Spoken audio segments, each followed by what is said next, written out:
नमस्कार, मैं हूं संतोष कुमार द्विवेदी। सभी श्रोतागणों को, सभी भक्तजनों को यथाउचित अभिवादन मेरे तरफ से स्वीकार हो। माँ सरस्वती के चरण कमलों में शीश नवाते हुए, जय श्री राम का नाम लेते हुए, भक्तिमय वातावरण में आज की कहानी लेकर हाजिर हूँ। जी हाँ, आज की कहानी का शीर्षक है बलराम का घमंड। द्वापर युग की बात है कि एक बार बलराम जी को घमंड आ गया कि मेरे बराबर कोई शक्तिशाली इस भूतल पर नहीं है। जब इस प्रकार की बात उनके अंदर आ गई तो भगवान श्री कृष्ण ने सोचा कि दाऊ भैया को घमंड आ गया है और घमंड सर्वनाश कर देता है आदमी का, तो इनका भी घमंड तोड़ना आवश्यक है। तब उसी समय भगवान श्री कृष्ण गंधमादन पर्वत पर प्रकट हुए। वहां पे जय श्री राम का धुन लगाए हनुमान जी तपस्या कर रहे थे। तभी भगवान श्री कृष्ण ने उन्हें तपस्या से जगाया और कहा, कपिराज आंखें खोलो, आंखें खोलो।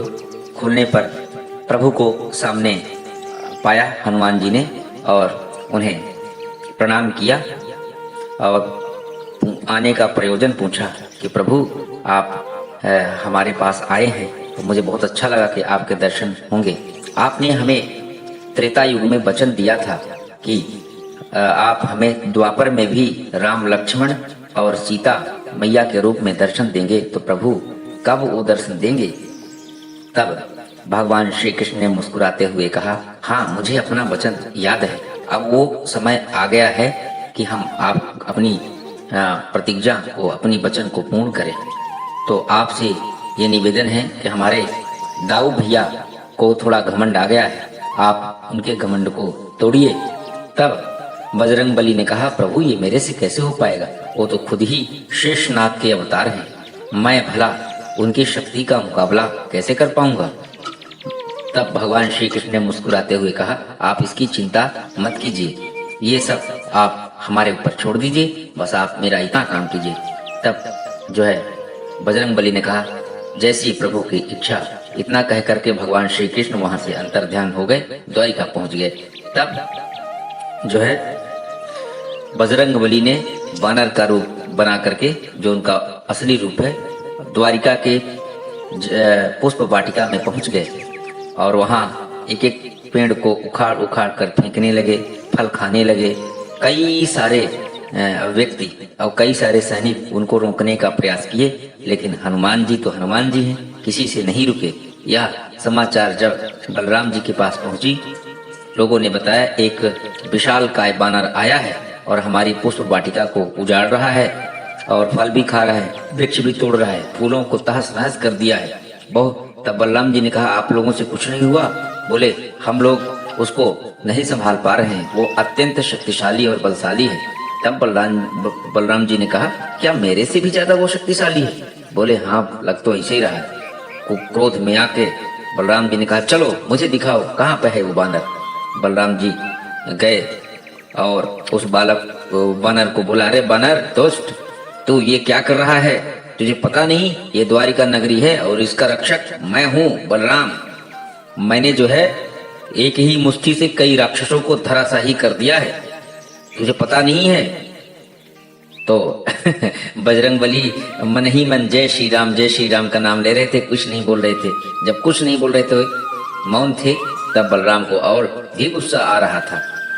तो बलराम ने जो है उस पर जो है गदा का प्रहार किया और हनुमान जी ने जय श्री राम का नाम लिया, गदा आसमान में उड़ गई। बलराम जी ने सोचा, अच्छा तू ऐसे नहीं मानेगा तो आजा, नीचे आजा। हनुमान जी नीचे आ गए। अब बोले, अब तू मुझसे द्वंद्व युद्ध कर। हनुमान जी बोले, जैसी प्रभु की इच्छा। और दोनों गुत्थम गुत्था करने लगे और जैसे ही बलराम जो है घूंसा मारते और बजरंग बली जय श्री राम का नाम लेते तो बलराम जो है 2 कदम पीछे हट जाते। बलराम फिर मारते, फिर कुछ नहीं होता। हनुमान जी ने कोई प्रहार नहीं किया, सिर्फ उनके प्रहारों को रोक रहे थे। जब काफी देर हो गया, कई सुबह से शाम हो गई लड़ते लड़ते, तब बलराम ने सोचा कि ये बानर कैसा है, मैंने तो बड़े बड़े लोगों को मार के गिरा दिया है, लेकिन इस पर तो कोई प्रभाव ही नहीं हो रहा है। तब फिर उन्होंने हल अपना निकाला, कहा अब तेरी मृत्यु निश्चित है। तो जैसे ही हल का आवाहन किया वैसे ही हनुमान जी ने भगवान श्री कृष्ण को पुकारा, प्रभु अब बचाइए, आपने मुझे कहा था इसलिए मैं आया। अब तो ये अत्यधिक क्रोधित हो रहे हैं, अब कैसे मेरी रक्षा होगी। उसी समय भगवान श्री कृष्ण मुस्कुराते हुए मुरली बजाते हुए वहां प्रकट हुए और दाऊ को बोले, दाऊ भैया अरे हल अपना जो है आप मत चलाइए, हाँ रोकिए। तब बलराम ने कहा, अरे केशव आपको पता नहीं है ये बानर अत्यंत ढीठ है और बहुत ही शक्तिशाली लग रहा है। सुबह से शाम हो गई लेकिन हम इससे पराजित नहीं कर पाए। हम इसे अब मेरे पास जो अंतिम विकल्प है हल, उसका आवाहन किया है। अब इसकी जो है मृत्यु निश्चित है क्योंकि इसने हमारे पुष्प वाटिका को काफी नुकसान पहुंचाया है। तब भगवान श्री कृष्ण ने हंसते हुए कहा, बोले दाऊ भैया आप इस हल को वापस ले लीजिए। आप जरा विचार कीजिए कि आपके एक ही प्रहार से बड़े बड़े राक्षस धराशायी हो जाते हैं, लेकिन सुबह से शाम हो गई और आप इस बानर से जीत नहीं पाए, तो आप इसे मामूली बानर क्यों समझ रहे हैं। आप जरा विचार कीजिए कि ये बानर कोई और नहीं, ये पवन पुत्र हनुमान है। हनुमान का नाम सुन करके जो है बलराम जो है हल को फेंक दिया और हनुमान को अपने छाती से लगा लिया और बोले, आप मेरा बार कैसे झेल पा रहे थे। हनुमान जी ने बड़े प्रेम से कहा, दाऊ जी जब आप हमें प्रहार कर रहे थे मैं प्रभु का नाम ले रहा था, ये हमारी कोई महिमा नहीं है, ये तो प्रभु की जो महिमा थी। तब बलराम जी को अपनी भूल का एहसास हुआ और उन्हें लगा कि हाँ। तब भगवान श्री कृष्ण ने कहा, आपके अंदर घमंड आ गया था और घमंड का नाश करना आवश्यक था, इसीलिए हमने जो है कपिराज को यहाँ बुलाया है। और आपको पता है कि जब हम लोग त्रेता युग में थे तब हमने जो है हनुमान जी को ये वचन दिया था कपिराज को कि मैं द्वापर में भी आपको राम लक्ष्मण और सीता के रूप में दर्शन करेंगे। उसी समय वहाँ रुक्मणी भी आ गई और सभी को हनुमान जी ने प्रणाम किया। और फिर भगवान श्री कृष्ण ने कहा, कपिराज अपनी आंखें बंद करो। कपिराज ने अपनी आंखें बंद की।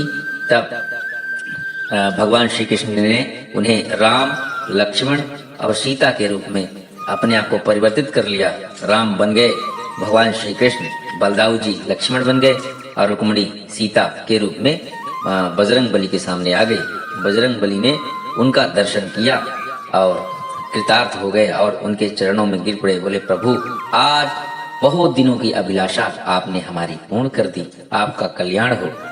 तब जो है भगवान ने हनुमान जी को अपने छाती से लगा लिया, बोले जब तक ये युग चलेगा तब तक तुम यूं ही राम कथा का प्रचार करते रहोगे और तुम्हें किसी भी प्रकार का कष्ट नहीं होगा। और वैसे भी हमारी भार्या सीता जी ने तुम्हें अजर अमर का वरदान दे दिया है, तो आप जो है यूं ही राम नाम का जाप करते रहो और जैसे जब भी मेरी आवश्यकता होगी मुझे पुकार ले। तब हनुमान जी ने कहा, आपके दर्शन हो गए, इसी से मैं कृतार्थ हुआ। तो फिर इस प्रकार से बलराम का जो घमंड था उसे हनुमान जी ने भगवान श्री कृष्ण के कहने पे चूर किया और तब से जो है बलराम कभी भी अपने आप को शक्तिशाली नहीं समझते थे। जी हाँ, तो आज के प्रसंग में इतना ही कह करके और अपनी कहानी को समाप्त करता हूँ। आशा ही नहीं अपितु पूर्ण विश्वास है कि आप लोगों को यह प्रसंग अवश्य पसंद आया होगा। तो जी हाँ, बोलिए जय श्री राम, बोलिए उमापति महादेव की जय, बोलिए वीरवर बजरंग बली की जय, बोलिए सभी 33 करोड़ देवी देवताओं की जय, बोलिए वासुदेव श्री कृष्ण की जय, बोलिए जय जय सीताराम। नमस्कार, संतोष कुमार द्विवेदी, देश की राजधानी दिल्ली से। धन्यवाद।